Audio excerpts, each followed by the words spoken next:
Picture this. It is just after midnight on June 6, 1944. Normandy is holding its breath. The night is dark, unnaturally quiet, and beneath that silence something enormous is about to happen. Below the clouds, a narrow bridge lies still over the Caen Canal near the small village of Bénouville. To anyone else, it is just a bridge. To the Allies, it is the key to D-Day. This is Pegasus Bridge, and within minutes, history is going to crash down on it. The plan is simple to explain, but terrifying to execute. If German tanks cross this bridge, they can smash into the Allied troops landing at Sword Beach and possibly drive them back into the sea.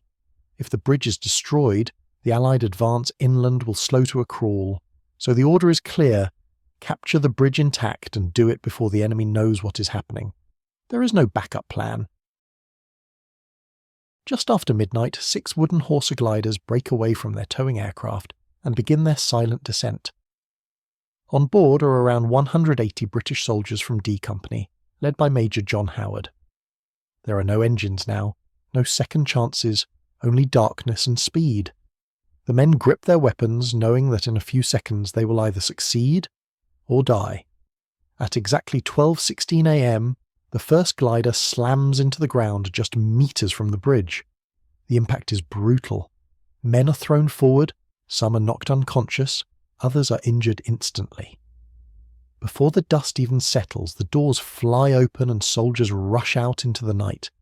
Within seconds, more gliders crash land around them.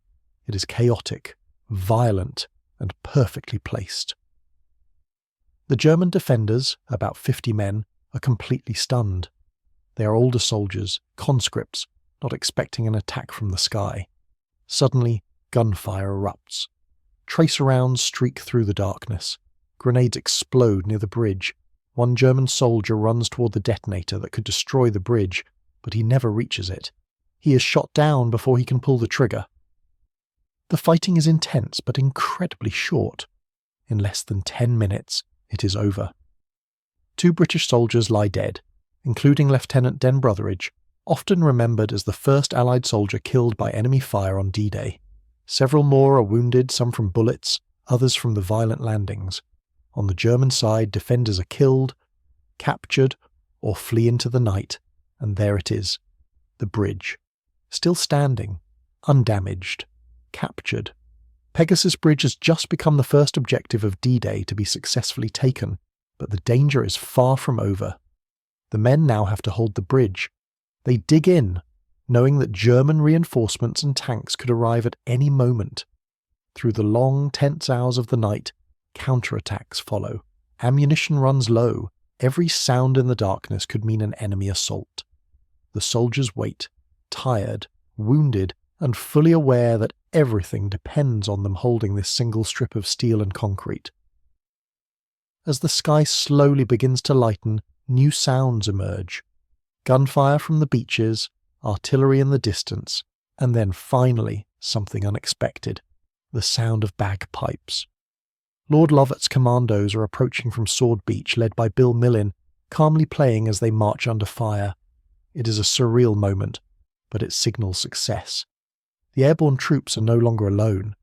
By holding Pegasus Bridge, the British soldiers have protected the eastern flank of the entire Normandy invasion. German tanks are blocked. The landings at Sword Beach are secured. Fewer than 200 men arriving in wooden gliders in the middle of the night have helped change the course of the war in less than 10 minutes.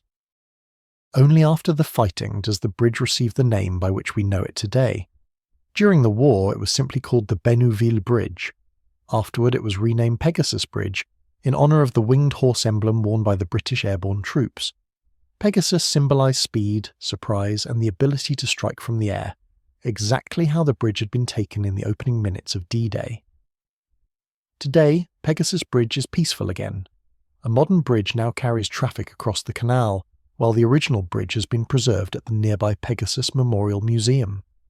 Visitors can walk the area where the gliders landed, stand at the canal's edge, and look out over a place where history once balanced on a knife's edge. Nearby stands Café Gondry, believed to be the first house in France to be liberated on D-Day, still open and welcoming visitors.